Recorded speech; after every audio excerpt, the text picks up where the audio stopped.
Good morning, everyone. So, recall that in the last class, we are considering a particular example of a floating square where we are trying to identify the number of the equivalence classes.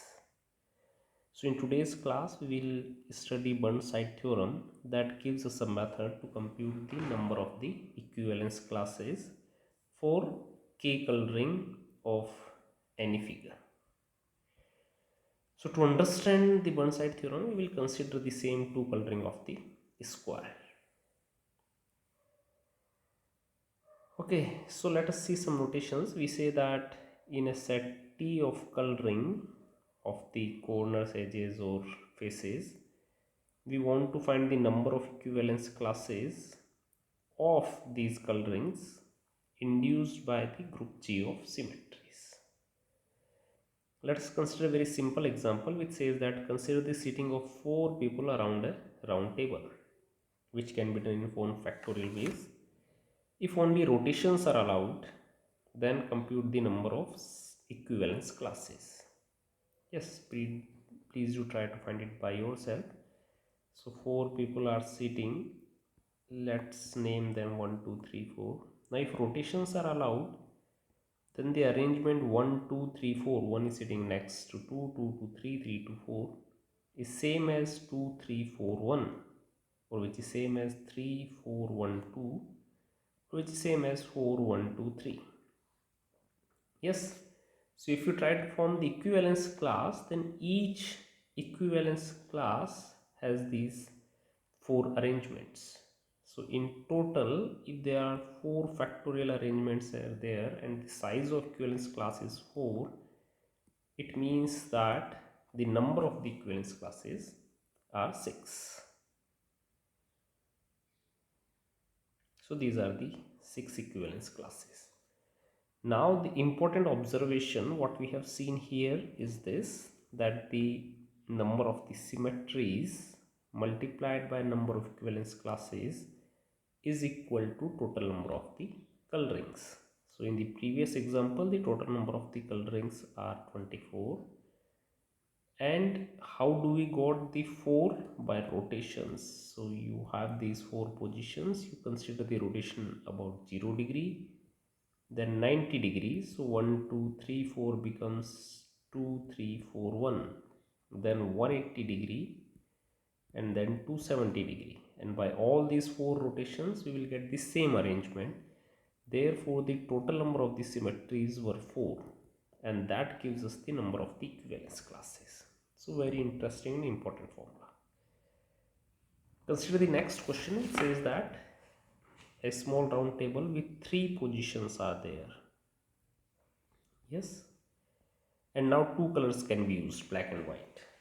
So total number of the possibilities are 2 raised to the power 3, because each position can have white or black color. Now again we need to identify the number of the equivalence classes. So now the symmetries are 0, 120 degree and 240 degree. Total possibilities are 8, which means the number of equivalence classes might be 8 by 3. But if you see the following figure, then you will realize that it is not 8 by 3. It is, there is one equivalence class, then this is second, then this is third, and this is fourth. There are 4 equivalence classes are there. Now why it is happened? Because in the previous example multiplicity was not there, but in this example you will see the multiplicity. Now what does it mean?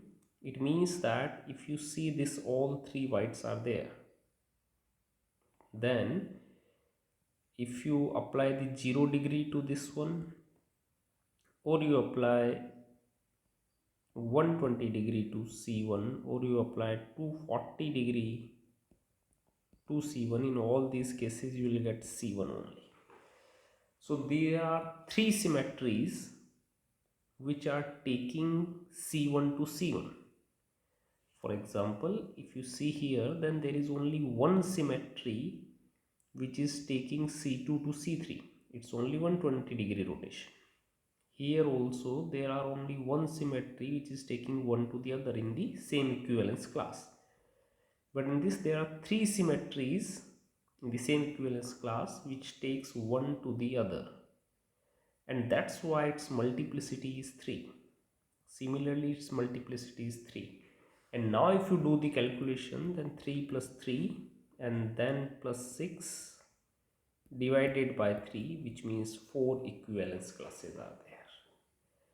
So it means if we consider the multiplicities, then the above formula makes sense. So now we will see the same multiplicity concept in terms of the same example which we were discussing. So when two symmetries along with the zero symmetry leave all black chair arrangement fixed and similarly all white chair arrangement fixed, then the counting arrangement in below with the multiplicity we have the correct answer. Now in this case the multiplicity is a little bit more complicated. The quick observation, we already know the answer. There are 6 equivalence classes, 8 symmetries are there, so we want 48 by 8, that gives us 6. Now 8 symmetries are there, its contribution is 8, its contribution is 8. It means there the contribution to be 2, 2, 2, 2. Why 2, 2, 2, 2? Or here the contributions are 4, 4. Let's say this one and this one. C10 to C11.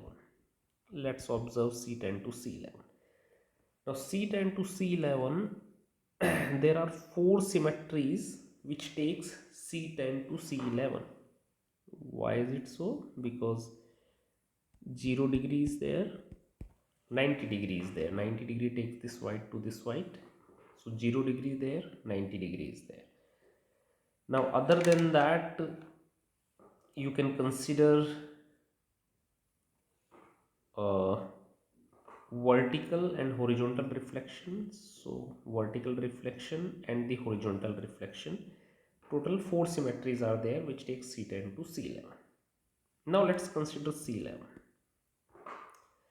Now again I will claim that there are 4 symmetries which keep it fixed. So multiplicity of C10 is 4 because there are 4 symmetries which take C10 to C11. But the other observation is that either you consider C10 or C11, then there are 4 symmetries which keep it fixed. Keep it fixed means when you apply the symmetry, it remains the same. So here 0 degree is there.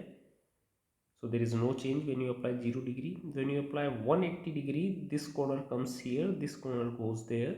So no change. When you reflect along the diagonal, then again C11 remain fixed. So 2 observations are there. Let's discuss one by one. The first observation, there are several symmetries which may keep a coloring fixed. So in case of C10, there are 4 already discussed. Other observation is that there could be several symmetries which takes one to the other. So again there are 4 symmetries which take C10 to C11. Now this is the lemma which we discussed in the previous section, which says that there is a unique permutation pi k such that pi I dot pi k is equal to pi j. So what we want to prove now that there is one-to-one correspondence between the number of symmetries that takes one coloring to the other. For example, 4 is equal to the number of the symmetries that keep that coloring fixed, either C10 or C11. So if they belong to the same equivalence class. Why we are doing this? Because it is little bit, we'll see it is more difficult to compute the number of the symmetries that takes one to the other in comparison to the number of the symmetries that keep it fixed. So if I consider the same example C10 to C11, then there are 4 symmetries which take C10 to C11. Now if I consider these 4 symmetries and if I have to write it in the form pi I dot pi k, then you can see that pi 2 can be written as pi 2 dot pi 1, pi 4 is pi 2 dot pi 3, similarly pi 6 and pi 5. And these circled one are those which keeps C11 fixed. because when you apply pi 2, you already know that it gets changed to C10 to C11, and then you apply the next symmetry, then it keeps C11 fixed. So in the end, you can represent all these four symmetries in this form, and it can be represented uniquely. Therefore, we say there is one-to-one correspondence between symmetries that takes C10 to C11 and that leaves C11 fixed, or you can say that keeps C10 fixed. It means that the multiplicities can be computed in either of the way, either the number of the symmetries that take one to the other, or the number of the symmetries that keep the coloring fixed. So this is what C11 has multiplicity 4, because 4 different symmetries take C10 to C11, or the number of the symmetries that leave C11 fixed are also 4. So now if you see each class, then here the contribution is 4, 4, 8, here 2, 2, 2, 2, 2, 2, 2, 2, this is 8, this is 8, this is 2, 2, 2, 2. Total 48 divided by 8, that gives you the answer 6. So now what we say is, the Burnside lemma says that if G is the group of permutation of the set S, so G talks about the number of the symmetries, number of pi i's, and let T be the collection of the colorings. Then the number of the equivalence classes is summation over set T and phi of x. What phi of x define? Phi of x define the number of the symmetries that leave the coloring x fixed. Yes, you can consider each coloring one by one. There are, for example, 16 colorings are there, and the number of the symmetries that keep each coloring fixed gives you the number of the equivalence classes.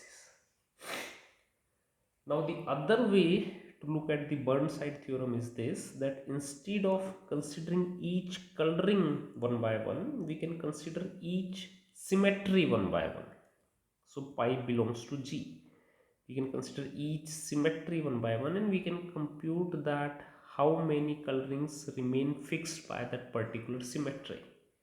In both the case, the summation would be equal, but again you will see that the second one approach is more easy for the computation purpose. So the number of the permutations and is the number of the colorings left fixed by pi. So to apply the Burnside theorem, we have to remember it should be number of the symmetries, and the summation over, we consider each symmetry one by one and compute the number of the colorings remain fixed by this symmetry. It would be clear once we do the example of the square. So consider the same square. Yes, and we have to apply the Burnside theorem here. Now for the Burnside theorem, there are 8 symmetries are there, so we know these are the 8 symmetries. This is my structure. I have to compute each one by one. Yes, so I have to compute, for example, psi of 0. So what is psi of 0? Psi of 0 means the number of the colorings that remain fixed when you rotate it by 0 degree. So we know that all 16 symmetries remain fixed when we rotate it by 0 degree. Then psi of pi by 2 or 90 degree. In case of the 90 degree, none of the corners, each corner position get changed. 1 goes to 2, 2 goes to 3, 3 goes to 4, 4 goes to 1. It means when you rotate by 90 degree, then only those colorings remain fixed where all the corners have same color, because you change the position of each corner. So there are only two possibilities, either all black or all white. So it's 2. Now when you compute pi, then you know that 1 goes to 3 and 2 goes to 4. Yes, I am not looking for all the symmetries, I am just observing this. 1 goes to 3 and 2 goes to 4. So it means that this corner A and B, so after 180 degree A comes here, B goes there. It means if these two corners have the same color, and if these two corners, so after this C comes here, D goes there. So if the corners AB have the same colors and CD have the same color, that coloring would remain fixed. Yes. So you can see how many colorings are there where AB are same and CD have the same colors. So this one, then this one, then you will see that this have the same color, C10 and C11, 4 colorings. Yes. And why 4? Because A and C both have 2 choices and B and D both have 2 choices. So total 4 choices are there, therefore psi of pi is 4. Now this is same as psi of 270 degree. Now let's talk about the reflections. So A, B, C, D. If you take the vertical reflection, A goes to B, B goes to A, it means you want same color here and you want same color there.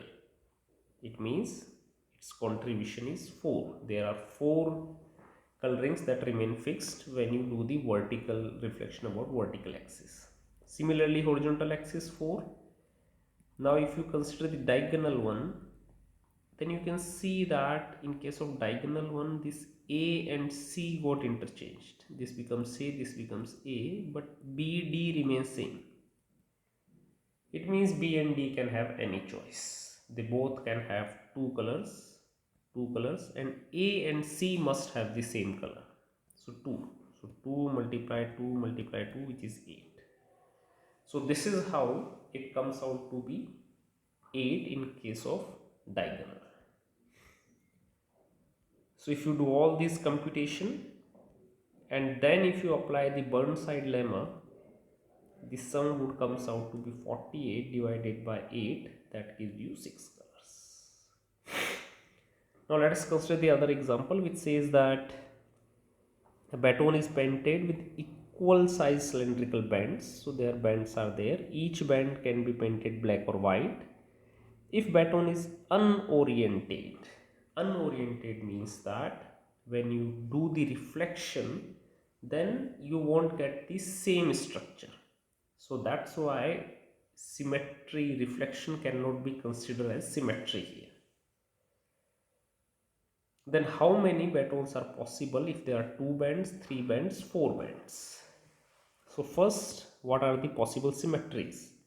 If you rotate by 90 degree, then your this 1, 2, this structure will become like this. So 90 to 70 won't work. But if you apply 180 degree here, you will get the same structure. Yes, and reflections are not allowed. It means there are only 2 symmetries, psi of 0 and psi of 180 degree. Yes. Now in case of psi of 0, each one has 2 choices, so 2 cross 2. In case of psi of 180, both should have the same color. So both must have either black or white. Therefore psi of 180 is 2. And then you use the Burnside lemma to have the required answer. In case of 3 baton, let's say these 3 are there, 1, 2 and 3. Now middle one, if you rotate by 180 degree, the middle one remains at the same position. So it has 2 choices for the color, and 1 and 3 should have 2 choices. They should have the same color. So psi of 0 is 2 raised to the power 3 and psi of 180 is 2 raised to the power 2. And similarly, if 4 batons are there, then psi of 0 is 2 raised to the power 4. But when you rotate by 180 degree, 4 goes to 1, 2 goes to 3 or 3 goes to 2. It means 1 and 4, they have the same color, 2 choices are there. 2 and 3 must have the same color, 2 choices are there. So this is how you can compute in all the cases. Yes, the detailed answer has already been added in the slide. The next question says that how many different three colorings of the bands of an n band baton are there if the baton is unoriented. Now three colorings need to be identified and n bands are there.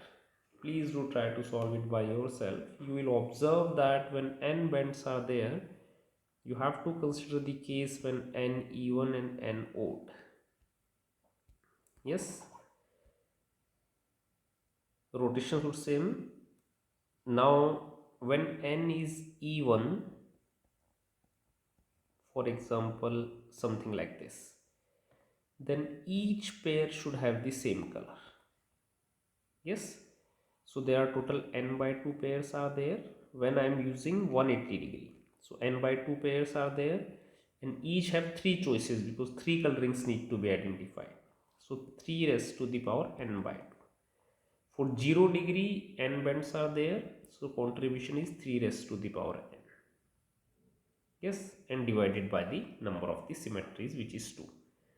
In case of odd, 1 is fixed, so it means n minus 1 by 2 pairs are there, and that one which is the central one has three choices, so 3 multiplied by 3 raised to the power n minus 1 by 2.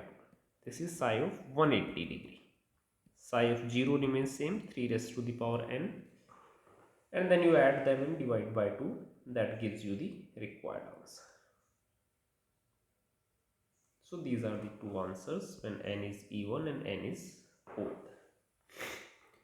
Let's try the last question. Suppose a necklace can be made from beads of 3 colors. Then how many different necklaces with 3 beads are there? Now again it is saying that flips are not allowed.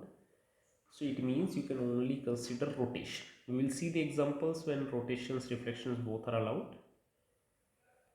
So now this is how you can see that 3 beads are there. You can call them 1, 2, 3. 3 colors are allowed.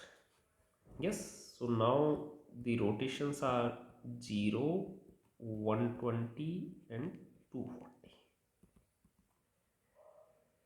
Yes, in case of the 0, each one has 3 choices, so not a problem. In case of 120 and 240, you will observe that this is 3 raised to the power 3. In case of 120, you will get 1 goes to 2, 2 goes to 3. So only those coloring where all 3 of them have the same color would remain fixed. So there are 3 colors, it means 3 colorings are there which remain fixed, and same is about 240. Please do observe by yourself. And that's why the answer is simple, 1 by 3, 27 plus 3 plus 3 is the required answer. So the observation here is that sometimes the psi of pi is not easy to compute. If you consider, for example, a polygon with 20 sides are there, then considering all the symmetries and then computing psi of pi for each symmetries, it's not easy. So we will see in the next class the more easier way to compute psi of pi. Thank you very much.